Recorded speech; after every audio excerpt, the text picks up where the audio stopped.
সকাল বন্ধুরা, তোমরা সবাই কেমন আছো? আশা করছি সবাই ভালো আছো, সুস্থ আছো আর আমরাও ভালো আছি। কোচবিহার জেলার ছোট্ট একটা গ্রাম থেকে আমি কৃষ্ণা আমার ব্লগ চ্যানেলে তোমাদেরকে জানাই অনেক অনেক স্বাগত আর আমার অনেক অনেক ভালোবাসা। আমাদের এই ছোট্ট আমের গাছটাতে দেখো কত ফল হয়েছে, তাই না? বেশ ভালো লাগছিল দেখতে, তাই জন্য তোমাদের সাথে একটু শেয়ার করে নিলাম। তো যাই হোক, এখন হচ্ছে রান্নাঘর থেকে কালকের বাসনগুলো বের করে নিলাম। যেহেতু আমি রাতে বাসন মাজি না, অনেকে কিন্তু রাতেও বাসন মেজে রাখে। তো আমাদের যেহেতু লাইটের সেরকম আলো নেই, ওই সাইডটায় পড়ে না রাতে করে আলো, তো সেই জন্য আর কি আমি রাতে বাসন মাজি না। সকালবেলা ঘুম থেকে উঠে আর কি রান্নাঘর থেকে বাসনগুলো বের করে নিলাম। তারপর হচ্ছে রান্নাঘরটা এখন পরিষ্কার করে ঝাড় দিয়ে বের করে নেব। রান্নাঘরটা ঝাড় দিতে দিতে তোমাদের সুন্দর সুন্দর কমেন্টগুলোর উত্তরগুলো দিয়ে ফেলি। কবিতা দিদি ভাই বলেছো, আমি দিল্লির থেকে তোমার ব্লগ দেখি, নেক্সট ভিডিওতে আমার নামটা নিও। এই যে দিদি ভাই, তোমার নামটা নিয়ে নিলাম, থ্যাংক ইউ সো মাচ গো আমাকে সাপোর্ট করার জন্য। আর নেক্সট কমেন্ট হচ্ছে শ্বেতা দত্ত ঘোষ, বলেছো যে দিদিভাই তোমার ছেলে আর মেয়ে কোন ক্লাসে পড়ে? তো আমার ছেলে পড়ে 5-এ আর মেয়ে পড়ে হচ্ছে 3। থ্যাংক ইউ সো মাচ গো কমেন্ট করার জন্য। রান্নাঘরের বারান্দায় আছে না, অনেক মাকড়সার জাল হয়ে গেছে। যখন যাওয়া আসা করি ওই সাইড দিয়ে, তখন না চুলে লাগে, মুখে লাগে, তো বিরক্তিকর হয়ে গেছিলো। তাই জন্য ভাবলাম কালকে এই 2 দিন ধরে আর কি এরকম হচ্ছে, তো খেয়ালই থাকে না আমার আর কি পরিষ্কার করা। তো আজকে হঠাৎ করে আবার মুখে লাগলো, যেহেতু ভাবলাম যে না, এখন হচ্ছে উপর সাইডের মাকড়সাগুলো এখন পরিষ্কার করিয়ে নিই। তো মায়ের সাথে কিন্তু এরকম করে মাকড়সার জাল হয়েই থাকে আর আমি এইভাবে পরিষ্কার করেই থাকি।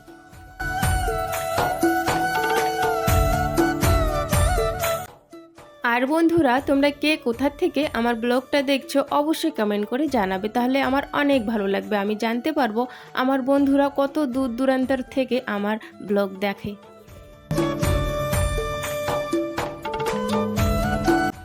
প্রত্যেক হাউসওয়াইফেরই কিন্তু এই রকম করেই কিন্তু সকালবেলাটা ব্যস্ততার মধ্যে কাটে, তাই না? যদিও বা এখন স্কুল বন্ধ সরকারি মধ্যে, তবে যখন স্কুল থাকে না, তখন আরও বেশি অনেকটাই চাপ হয়ে যায় যতক্ষণ না 10টা বাজে। কারণ 10টা বাজলেই ছেলে মেয়ে সবাই আর কি কাজে কাজে চলে যায়, ছেলে মেয়ে স্কুলে চলে যায়, বর কাজে চলে যায়। তো ওই সময়টা একটু পরে আর কি আরামসে ধীরে সুস্থে আর কি সংসারের কাজগুলো করা যায়। তবে সকাল 10টার আগে এই সময়টা অনেকটাই আর কি ব্যস্ততার মধ্যে কাটে। অনেক দিন ধরেই তোমাদেরকে বলছি কলেপারের কথাটা, তোমরা তারপরেও বারবার কমেন্ট করছো কলেপারটার কথা আর কি, পায়খানার উপরে কেন কল বসিয়েছো। তো এটার উত্তর আমি অনেকবার আগেও দিয়েছি, আজকে আরও একবার দিয়ে দিচ্ছি, যেহেতু কমেন্টটা আসছে সেই জন্য। এটা আমরা পায়খানার উপরে কলেপার নয় গো, আমাদের এটা হচ্ছে নতুন প্লেট আর কি ছিল, তাই ওই নতুন প্লেটটা আর কি কলেপারে বসানো হয়েছে।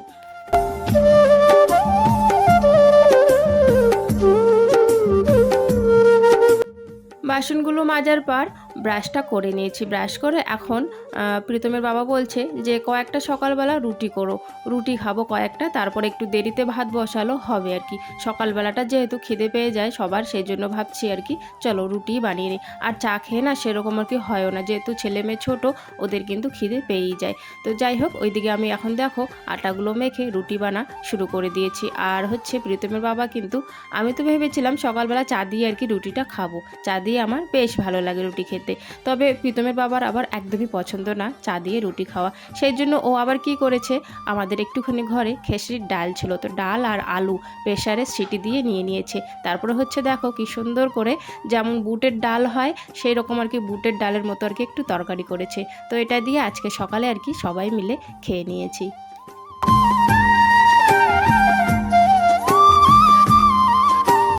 সবার কিন্তু খাওয়া দাওয়া হয়ে গেছে, রুটি বানাচ্ছিলাম আর গরম গরম সবাইকে দিচ্ছিলাম, সেই জন্য দেখো বারান্দায় বসে সবাই খেয়েছে।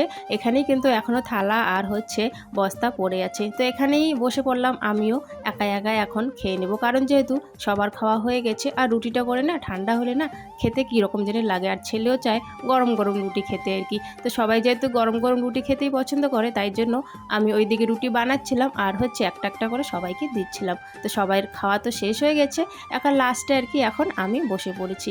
খাওয়া দাওয়া করে দেখো আমার চান করাও শেষ হয়ে গেছে। আর আজকে না জামা কাপড়গুলো বাইরে মেলবো না, কারণ কেন বলো তো, রোদের তাপ অনেকটাই রোদের তাপ, তো যা জামা কাপড় আছে এই উঠোনেই কিন্তু শুকিয়ে যাবে সারাদিনে। সেই জন্য ভাবছি আর বাইরে নিয়ে যাব না এই কটা জামা কাপড়ের জন্য, তাই জন্য উঠোনেই আর কি মেলে দিচ্ছি। আর আমাদের উঠোনে বেশিক্ষণ কিন্তু রোদ থাকে না, তবে রোদের তাপটা অনেক, তো সেই জন্য আর কি এখানেই শুকিয়ে যাবে।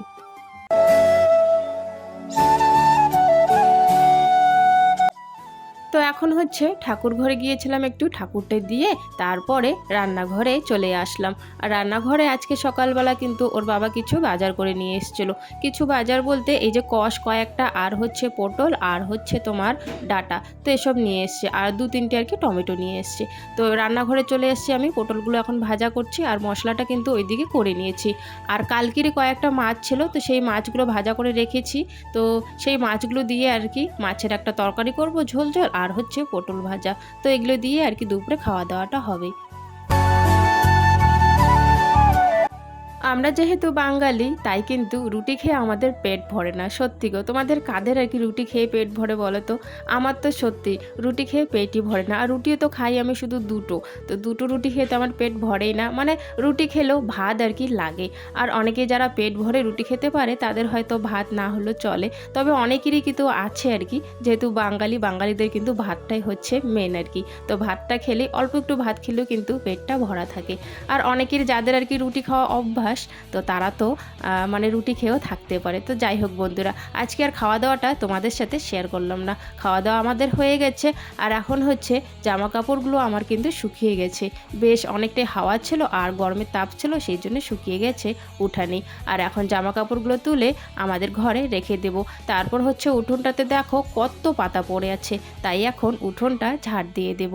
আর হচ্ছে গাড়িটা যেহেতু বের করেছে প্রীতম, আর প্রীতমের বাবা হচ্ছে গিয়েছিল সকালবেলা চুল কাটতে। তো চুল কাটতে গিয়েছিল যেহেতু, তো তাই না গাড়িটা এখনও আর কি বাইরেই আছে। তাই আমি ভাবলাম যে না, ভালো হয়েছে উঠোনটা ফাঁকা হয়ে গেছে, ঝাড় দিতে বেশ সুবিধা হবে। সেই জন্য আর কি এখন ঝাড়টা দিয়ে দেবো। আর একটু পরেই হচ্ছে কিন্তু প্রীতমের বাবা গাড়িটা ঢুকিয়ে ফেলবে। জানো তো বন্ধুরা, আগে যখন আমার নতুন নতুন বিয়ে হয়েছিল তখন কিন্তু আমার অতটাও আর কি সংসারের প্রতি বা অন্যরকম আর কি জ্ঞানটা ছিল না। এখন আর কি যা আছে, যতটুকু আছে, আগে কিন্তু ততটুকু আর কি ছিল না। তো তখন না সংসারে আমাদের যদি কোনো কিছু ঝামেলা হতো বা থাকে না যে মনের আর কি একটা অশান্তি যখন থাকে, মনে হয় যে কাউকে যদি শেয়ার করি, কারোর সাথে যদি বলি, তাহলে মনটা অনেকটাই আর কি হালকা হয়ে যায়। তো সেইভাবেই আর কি বিশ্বাস করে অনেকের সাথে মানে সংসারের কথা অনেক কিছু আর কি শেয়ার করতাম। তো সেখানে আর কি আমি অনেক একটা বড় আর কি মানে শিক্ষা পেয়ে গেছি। সত্যি এরকম করে কোনো দিনও আর কি কাউকে মনের কথা বলতে নেই। যতটাই দুঃখ হোক কষ্ট হোক নিজের মধ্যেই রাখো, সময় মতো সবটাই ঠিক হয়ে যাবে। এইভাবে দুঃখ বা কষ্ট যেটাই আর কি আমি শেয়ার করেছি, সেটা না আমি দেখি 2-1 দিন পর বা সকালবেলা হচ্ছে সেটা আর কি পুরো আর কি 4-5 কান ছড়িয়ে যায়। তো ছড়িয়ে যাওয়ার ফলে তখন একটা হাসির পাত্র হয়ে থাকি আমি আর কি। তো এইভাবে অনেক শিক্ষা পেয়েছি, সত্যি অনেক চরম শিক্ষা আমি পেয়ে গেছি। আর কোনো দিনও কারোর সাথে আর কি নিজের মনের কথা কোনো দিনও শেয়ার করব না। তো তোমরাও বন্ধুরা যারা আর কি বাড়িতে কোনো কিছু হয় বা যে কোনো মনের কথা কারোর সাথে শেয়ার করো, একদমই শেয়ার করো না।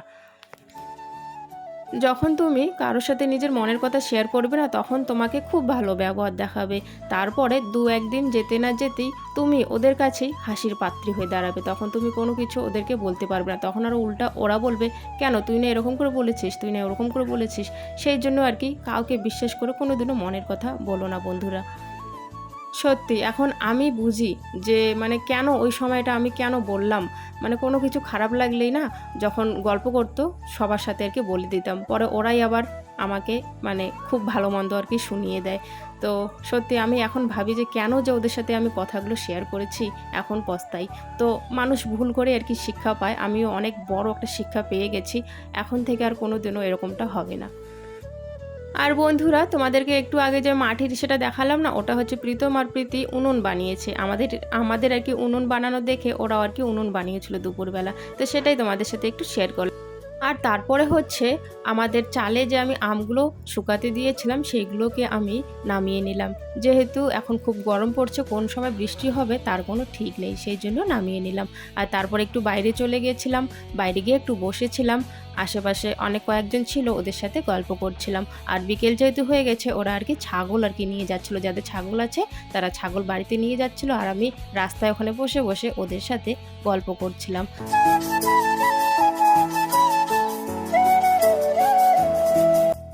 তারপরে হচ্ছে সন্ধ্যাবাতি দিয়ে দুজনকে নিয়ে একটু পড়াতে বসেছি। দুজনকে পড়িয়ে তারপরে হচ্ছে রান্নাঘরে গিয়ে দেখি ভাত আছে, তবে ভাত দিয়ে কি খাবো, মানে কি দিয়ে ভাত খাবো সেটা আর কি তরকারি নেই। তাই জন্য আর কি একটু তরকারি করে নিচ্ছিলাম রান্নাঘরে। আর প্রায় দিনে এরকমটা হয়েই থাকে, ভাত থাকে কিন্তু তরকারি থাকে না। তো আজকেও সেম এরকমই হয়েছে, তাই আর কি ভাবছি তরকারিটা করে নেই।